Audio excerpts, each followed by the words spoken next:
And we're back, folks, for another edition of the Michigan Basketball Insider. The hiatus is over. The season is here. The Wolverines are 1-0, set to do battle at the time of this recording, set to do battle with Eastern Michigan over at LCA, officially my favorite arena in all of sports now.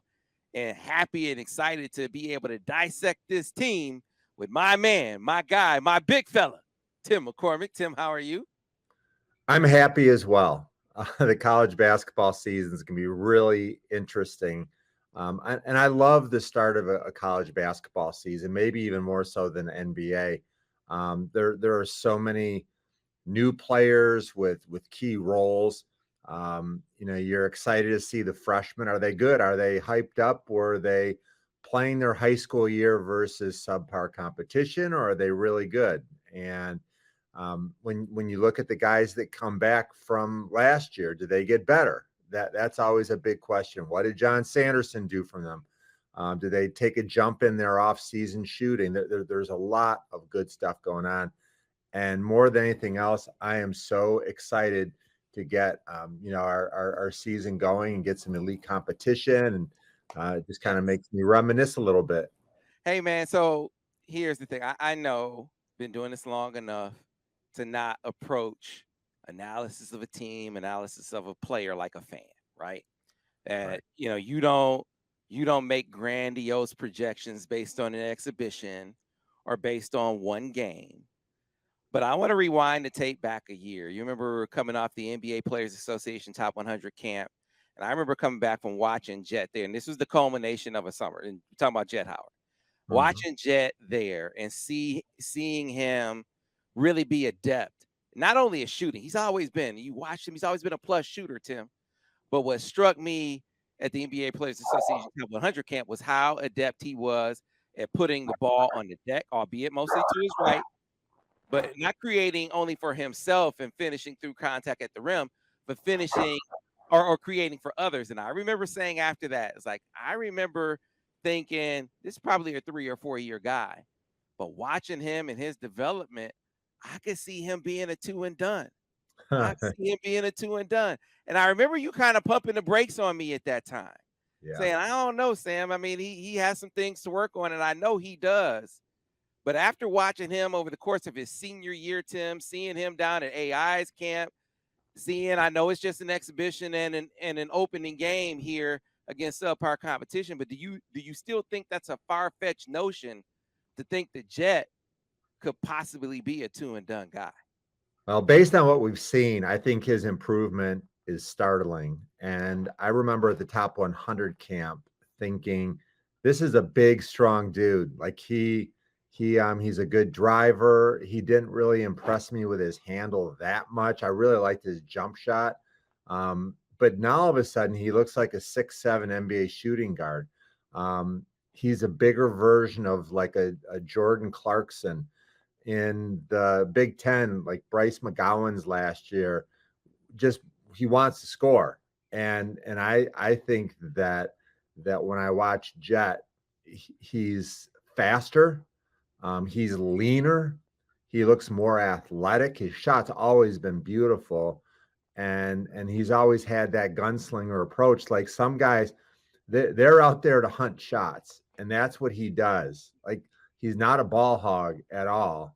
He's just really aggressive. And he's kind of the opposite of Caleb Houston. Caleb would stand in that corner. Yeah. And he'd wait for the ball to come to him. Jett's not waiting. Jett's going to go get it. He's a better player. And I think I mentioned this last year. When I think back to talking about why Caleb left for the NBA, I mean, he's getting some run. He's playing 15 minutes a game in Orlando, so that's a good thing. But I think part of the reason that Caleb left is he played against Jett. He watched Jett. And I think he felt like, I need to get out while the getting's good because this kid is a good player.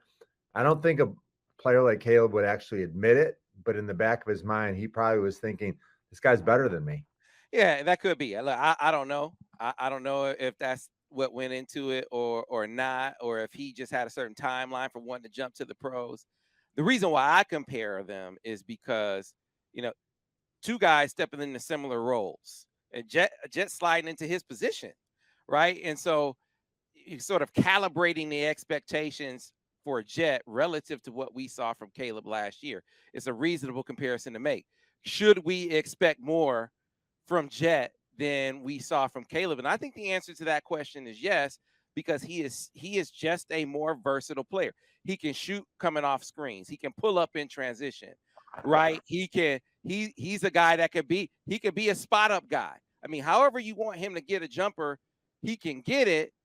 But then when you step on his toes, Tim, maybe he's not, he's not AI or any, or Steph handling the basketball, but he handles it well enough that when he creates leverage with his jump shot, he can get to the rim and he's big enough and strong enough to finish through contact. I'm not saying he's a one and done guy. I'm not saying he's going to be an All-American this year, but I think what we've seen from him, the foundation for what he has coming into college, I really think that he's going to be a go-to player for Michigan this year, and I think he could be a star if he's back for year 2. Yeah, I was sort of thinking about my expectations for this year. Watching him, a couple things jumped out at me. His defense needs work, but it's really easy just to say a guy's a bad defensive player without really watching. He's trying. I think he's going to get better. And I don't think that any freshman in America is going to get coached harder on the defensive end than Jett because his dad knows what's at stake. And then also, I think that the Jett is an excellent post feeder. He is going to work really well with Hunter Dickinson. The pass that he threw to his brother right in the middle of the court for 3 was a beautiful thing. I think that Jett is going to average 15 points a game. I think he'll be on the all Big Ten freshman team. And the one thing that I want to see is last year, Max Christie at Michigan State got off to a fantastic start. And then he got a little bit tired and he got figured out a little bit. And his production really seemed to go down. I want to see Jett Howard have a whole year, just the entire year. Just you're the number 2 guy. Hunter's number 1, you're number 2. And with that comes a huge responsibility. If you're the number 2 guy, you can't have 21 points on Tuesday and then Saturday you have 3. It's a big responsibility and it takes a lot. And so if he wants to be that guy, he's got to bring that effort and that mindset. Well, so it's 2 things. You're talking about Max Christie. As far as mentality is concerned, he and Caleb are the same dude to me. Just covering them in high school, they were very similar in their demeanor and just their way on the court. So I think that with Jett is totally different. I mean, he has it's been instilled in him that aggression that you want to have from your go-to guy. And I'm talking about aggression from the standpoint of I want the ball. Now, the flip side of it is, Tim, to be a guy who's grown up the son of an NBA guy, a lot of those guys, you wonder if they have the sense of entitlement. Like, I'm supposed to get X number of shots. And in this instance, I'm the coach's kid, right? He happens to be a highly rated guy too. A lot of those guys come in with expectations of what they should have coming in the door. And I don't get that sense from Jett. They really instilled in him a grinder's mentality. He is not an entitled kid at all. He's not a me guy, but he is a guy that's willing to accept that role, that role of I need you to be a gunner if you ask that of him. And I don't think that every guy, I don't think that was necessarily the case with I don't think it was a role that the other 2 that Max and that Caleb settled into as easily as I think Jett is going to settle into it. Yeah, it's a valid point. And I know that just from watching Jace has more dog in him than Jett. He's not as talented, but I've got great respect for players that are able to create what I call a circle of greatness. Like, you've got to surround yourself with people that are going to hold you accountable. They're going to push you hard. When you have an off day, they're going to share your success, and it's hard to come from privilege and have that mindset. I did talk with my son Kellen, and he's nowhere near as talented as Jett, and he's done playing now. But I said, buddy, I've got great respect for you because you grew up on a lake with a jet ski in your backyard, and you found time to get in the gym and work on your game. Like there's a lot of distractions for Jett Howard and Jace Howard, and they love the game enough that they put their time in.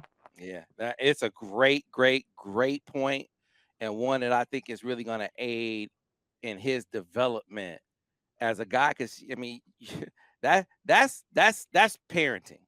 That's parenting that instills that in a kid that obviously grew up way more privileged than Jawan did. So how do you still give them that edge?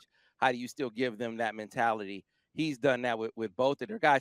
And for the coaches' kids too, coming in the door, I mean, to see them working as hard, grinding as hard, if not harder than the other guys, that sends a message too. I think he gets that. I think they both get that. And that's one of the things that I think I like and appreciate most. I mean, they don't come across as rich kids, right? They don't have that mentality with that the same. And I shouldn't cast aspersions at all rich kids, right? But they don't have the mentality, the privileged mentality that you see in a lot of rich kids. And I think that's going to carry them a long way. Yeah. The thing that I always told my son is I would remind him, is your work ethic matched up with your goals?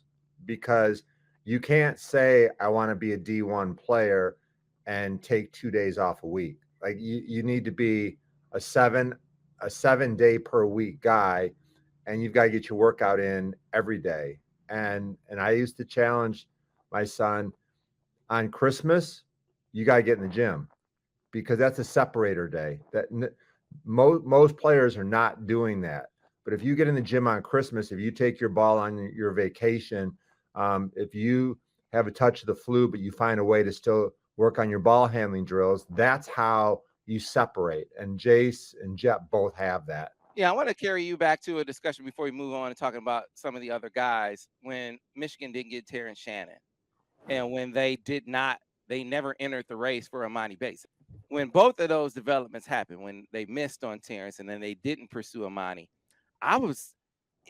it wasn't anything that struck me as a loss. And that's not saying that both of those players aren't good. Both of those players are really good, right? And I think they're going to help their teams tremendously. But thinking about having Jett have more responsibility, even as a freshman, was not a downside to me. That was upside to me, Tim. I was like, okay, if I'm Jawan, and credit to him for not automatically falling into this mode of saying, hey, I got Jett coming in. I'm not gonna go after any of these other guys. He didn't do that. But I think you could have justified that approach with Jett, because when I saw it, I was like, oh man, that's great. All right. Not to disparage those guys, but I was perfectly fine with saying, okay, that means Jett is going to have an even bigger role as a freshman. I think he can handle it, Tim. I think he has the mentality to handle it. I think he has the game to handle it. And I think that's going to help Michigan be better than they would have been had it worked out another way. Well, the message that you're sending, if you bring in Emoni Bates, is that you're over recruiting kids that are already in your program and doing a good job. Look, Jett Howard's going to get on the court no matter who you bring in. But I look at Terrence Williams and say, okay, look, you're my captain, and you've worked so hard. You've sculpted your body. You've worked on your skills. And now all of a sudden, when you're ready to play, I'm going to bring in Emoni Bates, who's a 6'9", 6'10" jump shooter that needs to be on the court. He's got NBA potential. Like that's the wrong message to send to your younger guys. So I think it's the right call. All right. So Jett's not the only newcomer. I know we just spent 15 minutes talking about Jett, but I think his talent and his role on that team warrants that kind of discussion. But what about Jaelin Llewellyn? I know we talked a lot about Jaelin in the lead into the season. Now we've seen him a bit on the court for the Maize and Blue. What have your impressions been, and what do you think his his how do you think he's gonna maybe fare on this team compared to the last two transfer point guards we've seen Michigan have? Yeah, I expect him to be a better player than Mike Smith and Devontae Jones. I expect him to be the best point guard since Xavier Simpson. I don't count Eli as a point guard, by the way. But I have to say that the first game I wanted more from him. He clearly is a facilitator first, scorer second. Um, and I think he's a quiet player. He doesn't really make those wow plays. He looked pretty decent on defense. I think that we're going to walk away, and the word that I would use is solid, with the potential to be good. I I I don't want those to be my final thoughts. I'm aware that off of one game, like, he may have been really nervous. He didn't do anything wrong, but the other thing, Sam, is when I was watching Jaelin trying to project how he's going to be in the Big Ten, you have to give him an advantage from the standpoint that point guard is the weakest position throughout the Big Ten. There's no Cassius Winstons out there. And so my goal for Jaelin Llewellyn is to be more aggressive, to be more of a facilitator, and there's no reason why he can't, get into the all league conversation. Like, I'm not saying first, second, or third team, but he definitely needs to be at least in the honorable mention type category. And he's the one guy that at LCA against Eastern Michigan, I want him to take a step up. I think he's capable of more than he showed the other night. And maybe that's a little bit hard. I've seen him play 15, 20 minutes. So, Well, look, here's what we know, and this kind of leans into several discussions I've had with the coaches on the staff. Talk to Phil Martelli every single week, and he said they're going to be a better shooting team. I think the expectation is that Jaelin Llewellyn is going to give them the same kind of shooting presence that they got from Eli. And it speaks to the other shooters that they have on the team. We'll talk about Joey Baker, Jett, we just talked about as well. So they have better shooting quotient around him. You expect Hunter to be better, right? There's going to just be a better shooting arsenal. But that, in addition to his basketball IQ, I think those two things together, I think, lend themselves to him maybe coming in and having an even bigger, because of the 3 point guards that we've seen them bring in the last few times, he's bigger. mm-hmm. His IQ is every bit as pronounced. And did I already say he's a better shooter? He's a better shooter than those guys. So, Sam, when I watch Michigan practice, I was watching Jaelin really close, and I didn't think he was very aggressive, and he didn't have a great practice. Now that, once again, I'm not writing him off at all. I'm just saying that I expect him to be a really good player. And if I've seen him play twice and he's been okay, but not dominant, I want to see him dominant. I want to see your point guard be one of the best players on the court, because the truth is that in today's game, point guard is a massively important spot. And Michigan's best teams, I'm talking about, Trey Burke and Gary Grant and Eric Turner, and when Xavier Simpson turned out to be an outstanding point guard, it's such an important spot.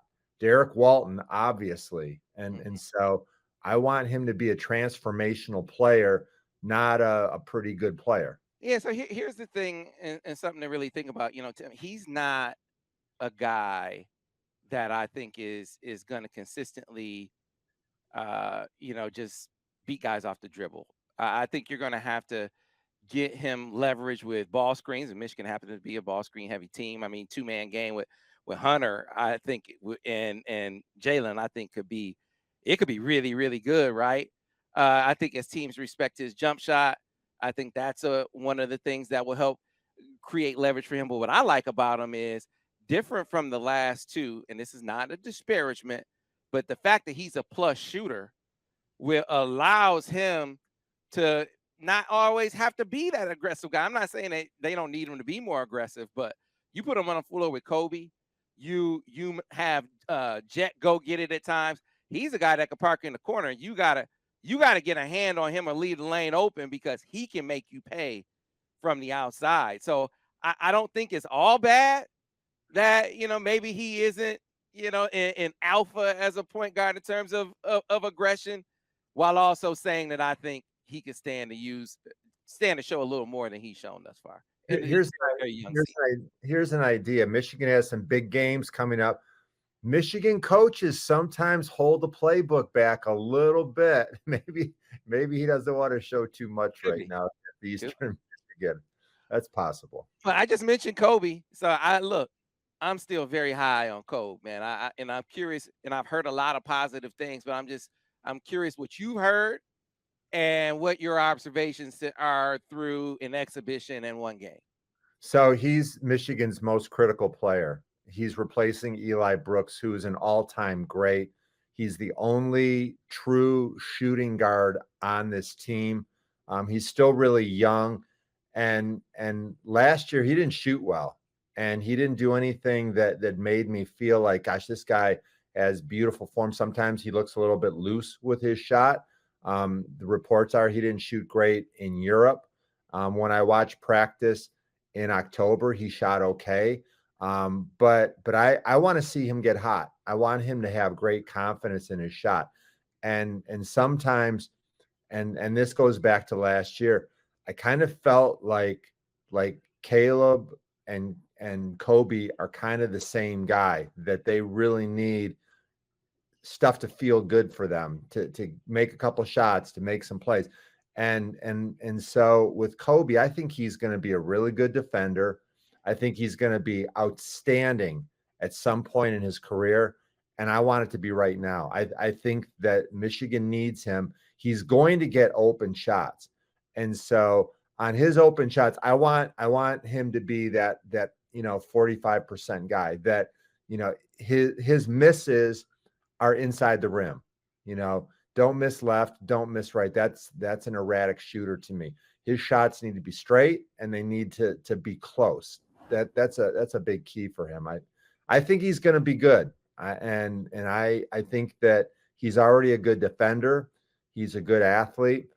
And I also think, Sam, one thing to watch is that he's going to be an opportunistic scorer at times. His best games are going to be against Eastern Michigan, teams like that. Why?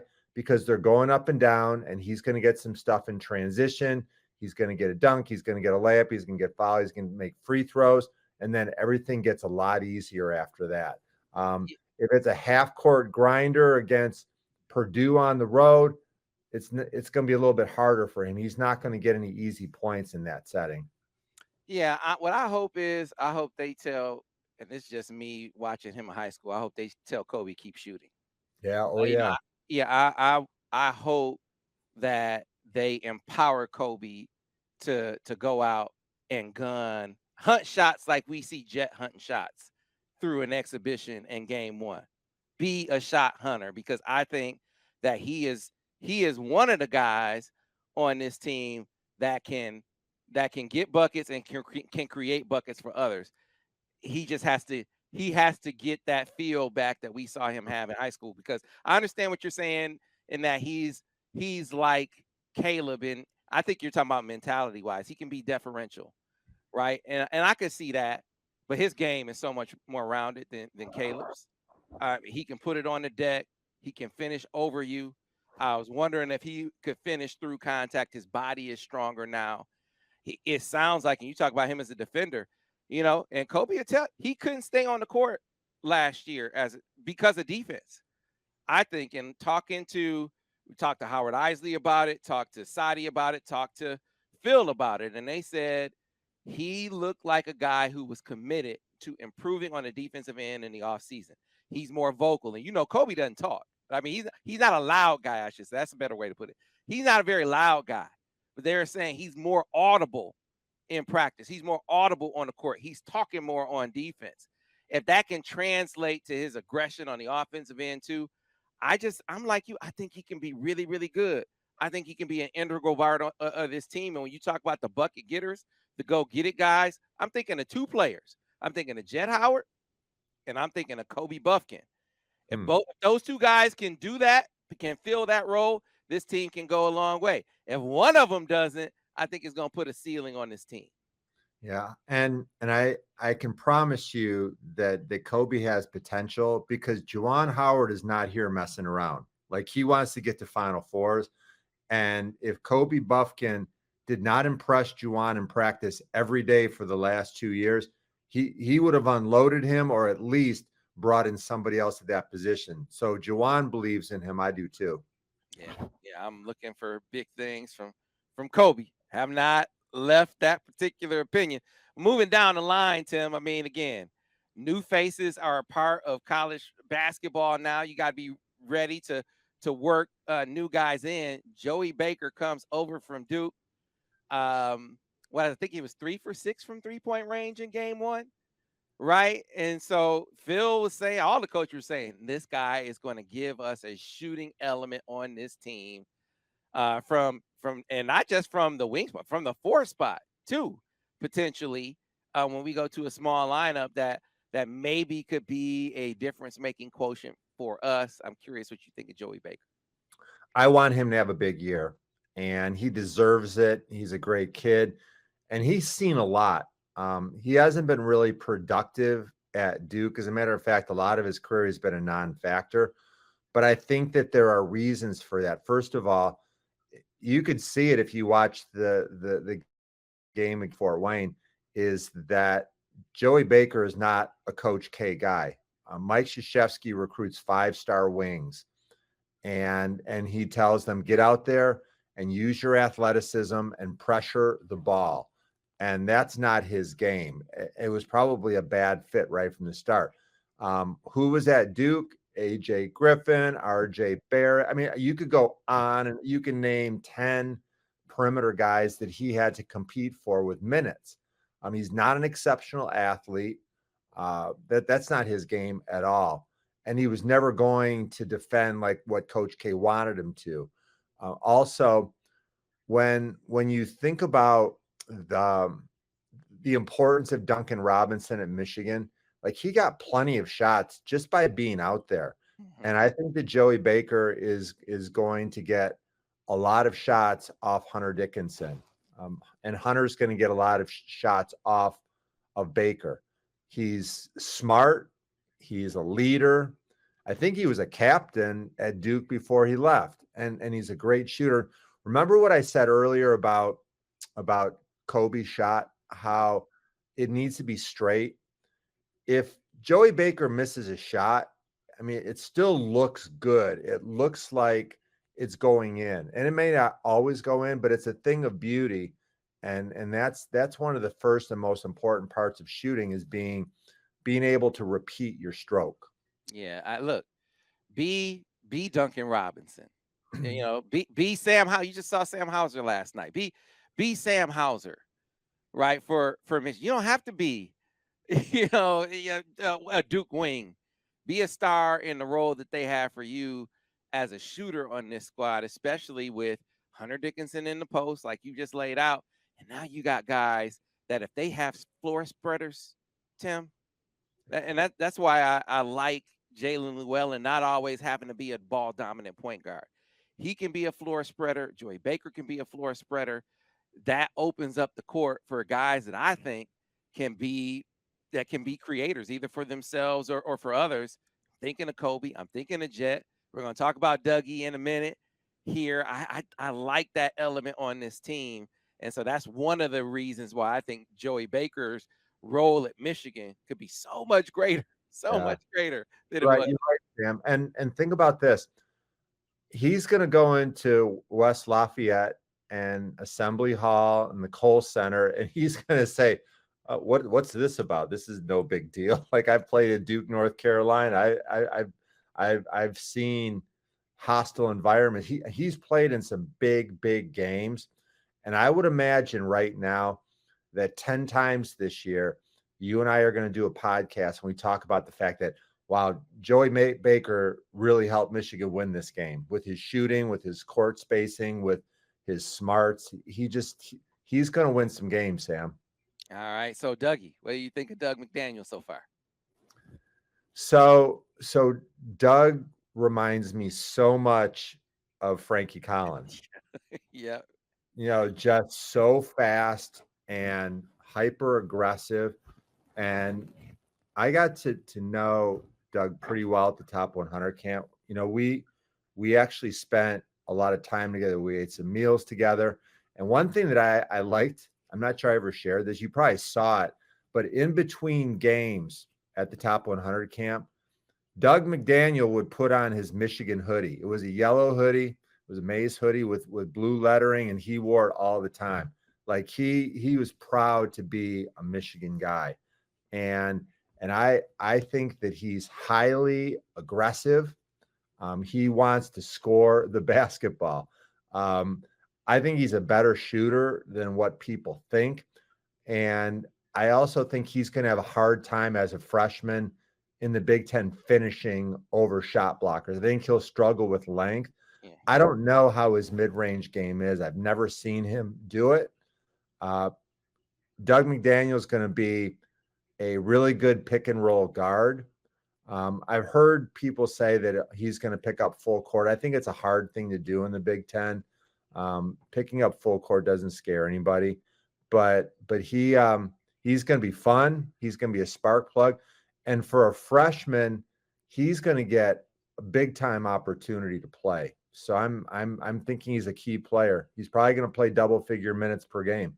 Yeah, a couple things come to mind. You mentioned people talking about him picking up full court. Phil Martelli is one of the ones that keep saying that. Like, this dude, he can get in and harass opposing point guards. And I admit, thinking that might be an element that they didn't have on this year's squad in Frankie's absence. They clearly do, right? You talk about mid-range. I remember talking about him after the top 100 camp, saying that mid-range is going to be, he needs a floater. He needs a runner in this game, because I saw him on a number of occasions there. He got too deep, got too deep when he drove the ball and just couldn't finish over the tree. So if he can get an in-between game, that really is gonna help him. But the biggest thing that I talked about coming out of there was his jumper. He had long been maligned as a subpar shooter. I don't know if that was a fair assessment. Maybe it was just something that he hadn't dialed into as much as, hey man, when you have his kind of speed, probably very few people can stay in front of you, right, Tim? So a necessity is often the mother of invention. And talking to Phil Martelli, he said, and I'm going to quote him, he said, "I've been amazed how well Doug McDaniel has shot the ball in practice." Phil doesn't throw out hyperbole. He doesn't, right? I remember him talking about Musa. He said, man, I thought he was going to build some houses, the number of bricks he was throwing up, right? So he's the guy. Phil is not the kind to sugarcoat or gas up. He's going to shoot you the real. And he said Doug McDaniel has been shooting the ball well in practice. Now, we got to see it in games, but that was an encouraging sign, at least for me. He loves to shoot. And I will say this. I broadcast a lot of Phil Martelli's games at St. Joe's. I never saw his guards picking up full court. And tell me who in college basketball today has their guards playing 94 foot. There aren't very many. And so I think that Frankie's role defensively could be to be with toes on the half court line and try to make it hard. Yeah, sorry. Try to make it hard for the other team to get into their offense. That'd be a great asset. Yeah, definitely. And a nice change of pace for Jaelin Llewellyn, because, I mean, the speed differential, you're facing one guy, the other guy comes in, man, I think that's going to be a little contrast that kind of helps Michigan a bit too. So what about the big fella? Let me say one other thing. I think he's going to help Jaelin Llewellyn because in the Ivy League, he's not used to playing with the speed and athletes that he's going to see in the Big Ten. Going against Frankie Collins every day in practice is going to bring him up to speed. I do a podcast with Devin Gardner, and he would always call Cade McNamara Shea Patterson. So every time you call Doug McDaniel Frankie Collins, I gotta come up with a little buzz, a little bell. So you're going to laugh because last year on a Pistons broadcast, I was talking about Cade McNamara getting to the paint, and then I had to stop myself because I'm so immersed in the Michigan football. I had Right, I concentrate on that one. right, right. All right. So big fella, Tarris Reed. So one of the things that jumped out, he shot an 18-footer, Tim, Yeah, and I could. don't Jawan almost was like immediate. I would give it a sign immediately, right? But Terrence would tell you, I can shoot, man. I think coach would tell you, Juwan would tell you, okay, show me you can hit that shot in practice, then I'll let you shoot it more in games. Because he was open. Yeah. No. So when I was coaching AAU, coaching my son, I had a player. His name was Joey, and he would always come up and say, "Coach, I'm open. I need to get this shot up." And I said, "Son, there's a reason that you're open. They're not covering you. They want you to shoot. Okay, that's that's a sure sign if you're wide open. The other team is not respecting your shot at all, and there's usually a reason for that." Yeah, So Tarris, man, he's big. He's a yeah, big yeah. dude. He's wide and strong. He plays hard. Um, he reminds me a little bit of Austin Davis from where I think he's going to go, where nobody's going to be able to deal with his strength. And with those shoulders, John Sanderson's going to do some work. I like where Michigan's position is for the center. Um, I think there's a chance that Hunter Dickinson could come back and be a senior next year. But Right. if he doesn't, Tarris Reed could be, a little bit of a, down step from Hunter Dickinson. But I think he's got the ability to be an all Big Ten player. And also, there's a lot of big guys that are going to be leaving the Big Ten in the next year. Yeah, man, I'm right there with you. I remember when you first started talking about Hunter coming back for his junior year, because you were doing it well before we got into the season. You were doing it like early in the year. I'm like, man, what is Tim talking? What is Hmm. Tim talking about? Clearly, you're on to something. I am much more attuned to what you're getting at now because I'm not convinced that this is Hunter's last year. I'm not. I Yeah. mean, things are. He's living the life, a charmed life as big man on campus. His game continues to develop, and he's doing his thing NIL wise. I mean, things could be a lot worse than developing 4 years under the tutelage of Juwan Howard, who he seems amazingly close to. But get back to Terrace. Do, I, do you see them having the ability to play those guys together? I asked Phil this question, and he sort of alluded to them playing that way some overseas, not really practicing it a ton, but he did mention it as at least a possibility in our preview for the season. I'm curious your perspective, your take. Do you think that's something that we could see them get to very much this year? Absolutely not. I saw enough of an oversized lineup last year with Hunter and Musa. The game has changed so much with 3-point shooting, with spacing, with speed, positionless basketball. Going with a massive lineup is not the way to go. And when you took Caleb Houston at 6'9" and put him out there with two other big guys, it made Michigan slow defensively. There were no creators off the dribble on your front line. And there is no way I want to see any of Tarris and Hunter together. I just don't think it's a good idea. Plus, you may say, well, you've got great rim protection with those guys. Moose's a better shot blocker than Tarris, and I don't think that Michigan blocked a lot of shots and scared anybody last year. So, no, I don't want to see that lineup right now. All right, let's transition now and talk talk outlook for the team, rotation, scoring balance. Let's kind of get into what you think this team will be offensively this year, Tim. I was thinking about that this afternoon. So Michigan lost 4 of their top 5 scorers. And so they should take a big step back.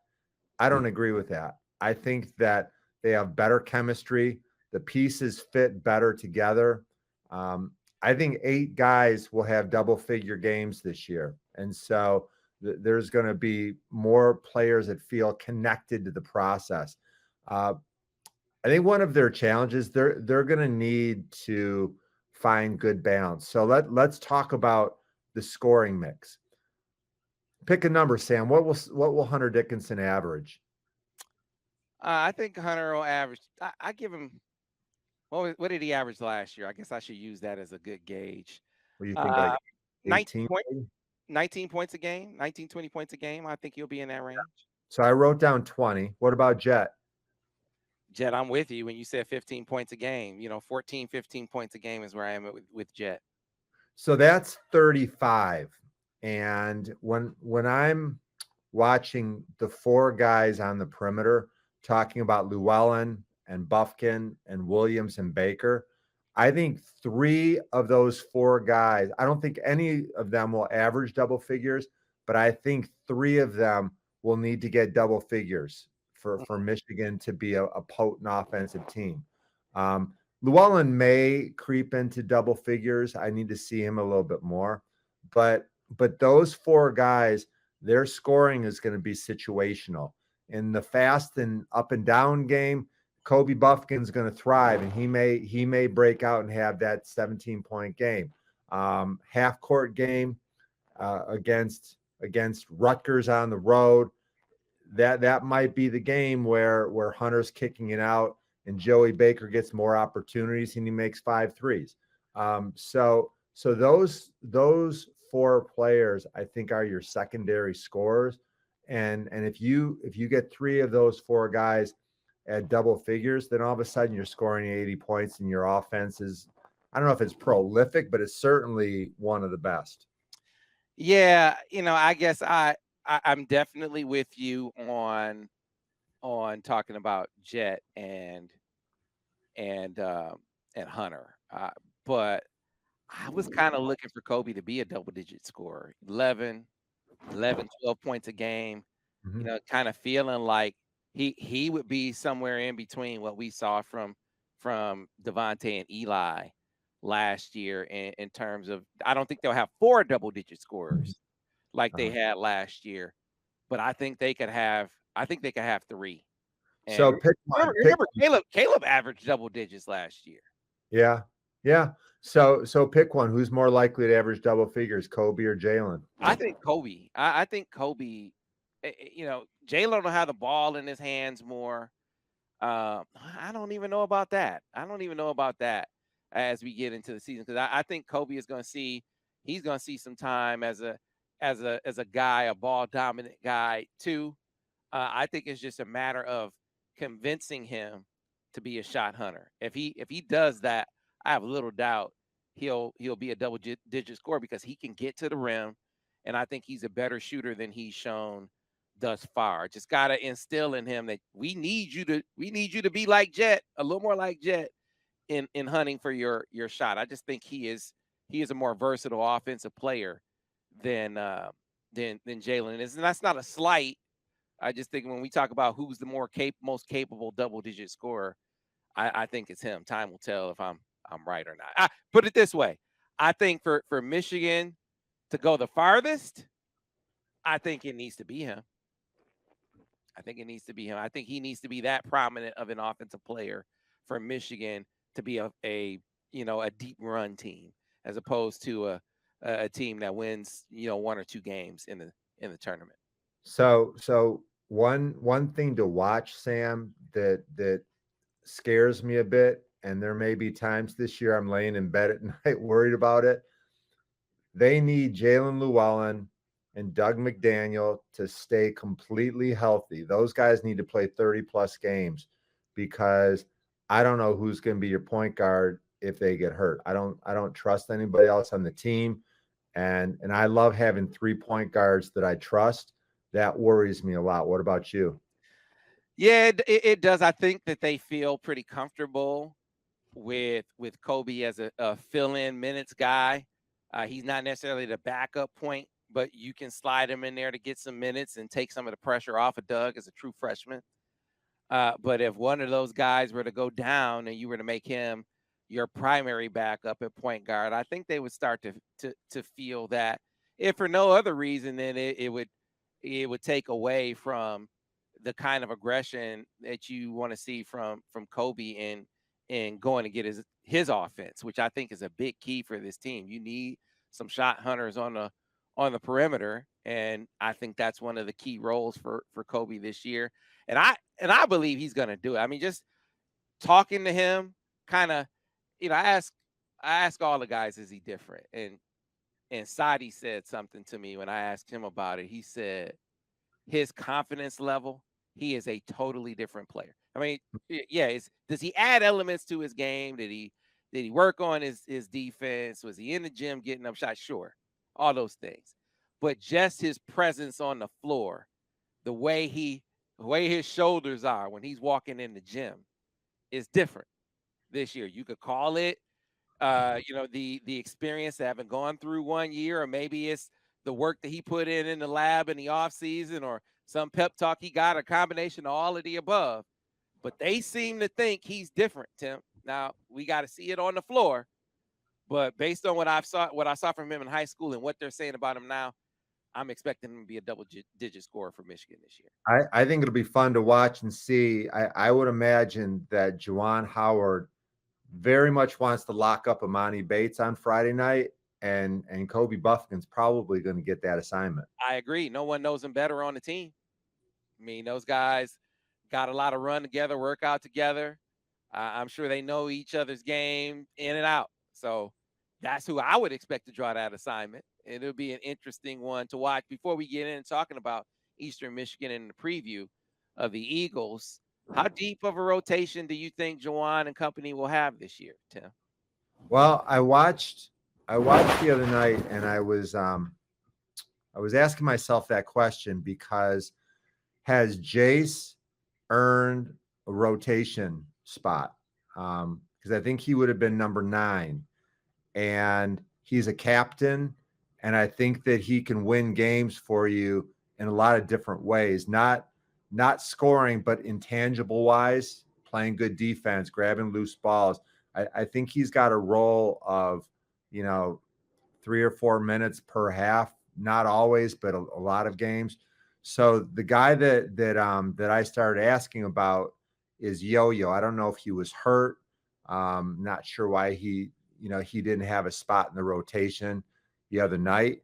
But I think that it's hard to have a 10-man rotation, and I have not seen him play enough other than one practice to have a good read. So the two guys that I look at are Yo-Yo and Jace, and I wonder, if you get into a grinded out Big Ten game, those two may not see the court.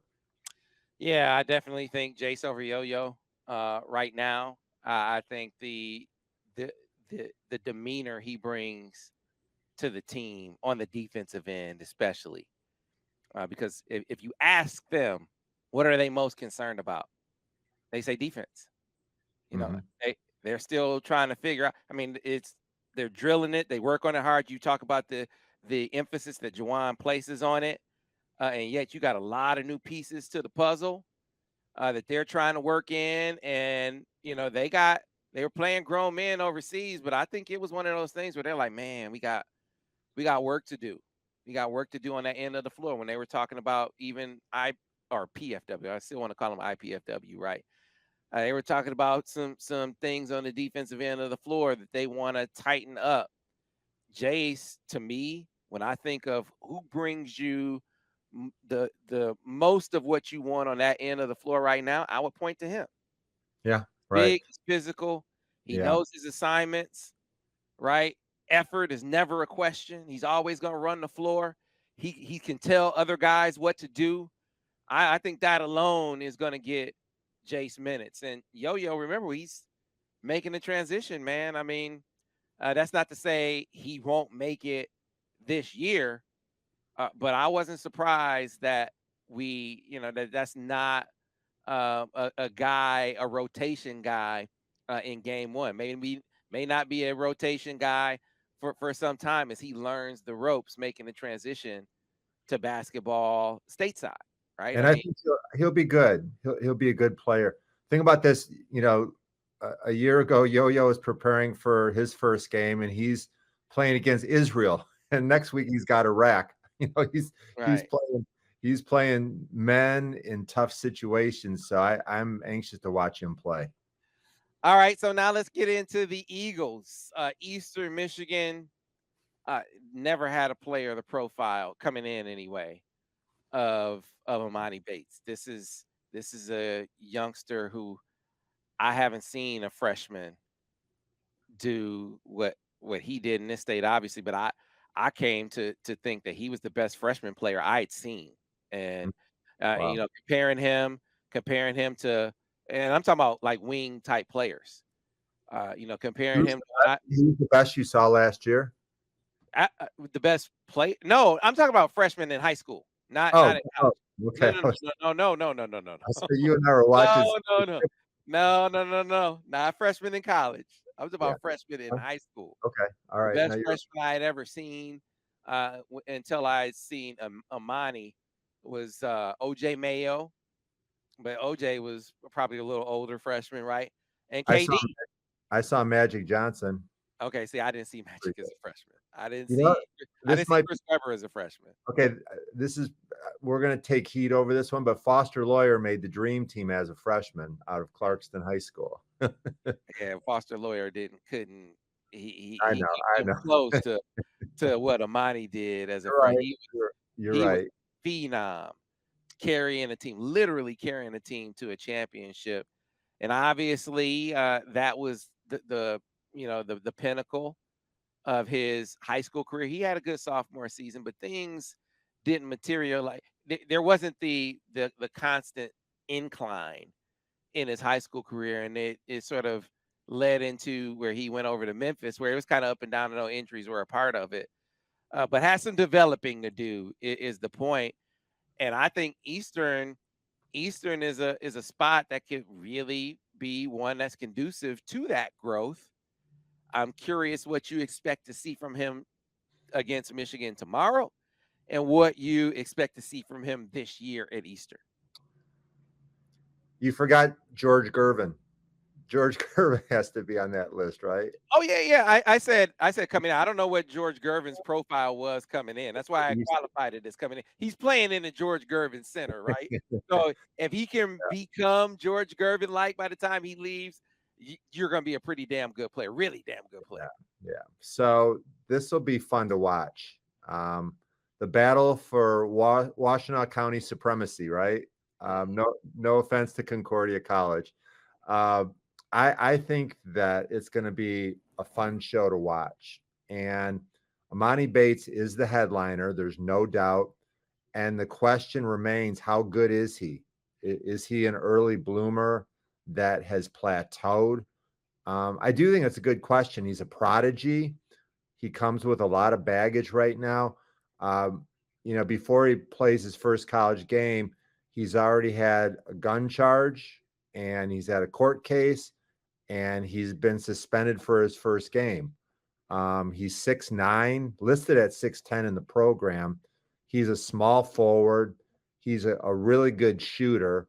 I talked to some NBA scouts that said that from an athletic standpoint, he's a little bit overrated, they think, but he also has the potential to get better. I think Stan Heath is a really good coach for him because he's already shown that he's not going to, take a lot and he's going to hold Emoni accountable. So once again, it goes back to the fact that it's really good television. It's really going to be intriguing. I also attended several tailgates with Emoni Bates when he was a senior in high school, and I had conversations with him, and I saw how much effort Juwan and his staff paying attention to him, talking to him, recruiting him hard. And I know that when Emoni chose originally Michigan State and then changed his mind, he said that Michigan didn't really recruit me very hard. Was that what you heard, Sam?